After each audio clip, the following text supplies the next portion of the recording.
never meant to break your heart. I never meant. Kukura mmakanyaro ngemusikuza kuti mari iri ndiri kudiwa. Mutoro. Kumba mnondo. Utushuka ngotaura utaza kuona kuti Dehwa masira sei kana kuti bvumaranda muri sei. Kana bvumaranda makati.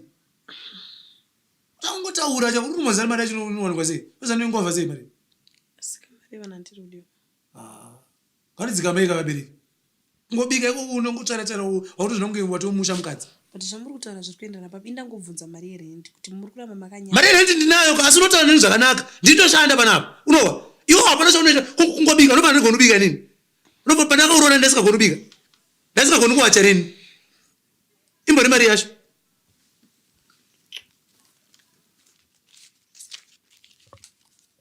Uye kakwana. Chinja yangu baba. Nasi manero ndio ndoshandisa baba wako.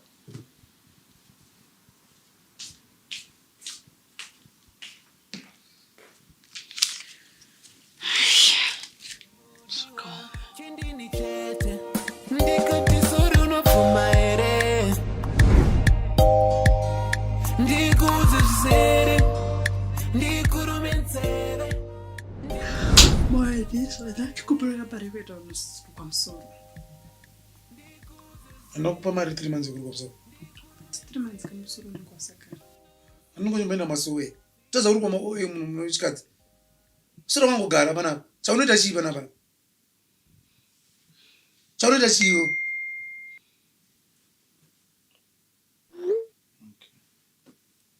Message basi. Udama mari yeye ononguyuru. Batandisi. Awubati phone yangu kayo. Peter, ini ndiri kukumbira $20 ikuru pamusoro. But musikana anonzuzina kuti thanks baby ne 500. Imari yangu ye round. Inobatira phone yangu. Anokuti baby kuti sei. Awubati phone yangu kayo. Ungati phone yangu. Yakuno. Awubati phone yangu.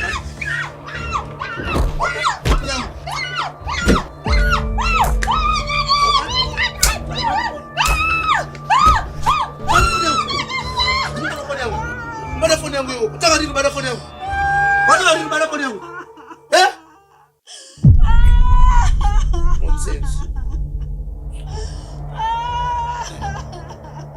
Message around ndio rubata phone yangu.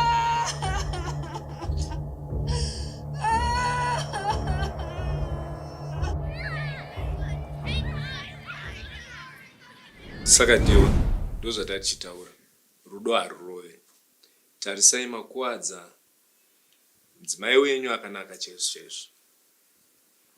Apart from that, munorasikirwa neremekedzo rwaminaro, mafanzi enyu semimbi mukuru udaiso. Dehwa zviri munzeve muno mwari. Ngopakakanganisika kufamba vamwe vakaipa. But asi vana vadiki tichitofunga kuti tikugona. Isu chitotadza. But tozvigadzirisa. Sora kumudiwa wangu. Sorry guy. It's okay. Dehwa ameta basa. Ndikuzezere, ndikurumenzere.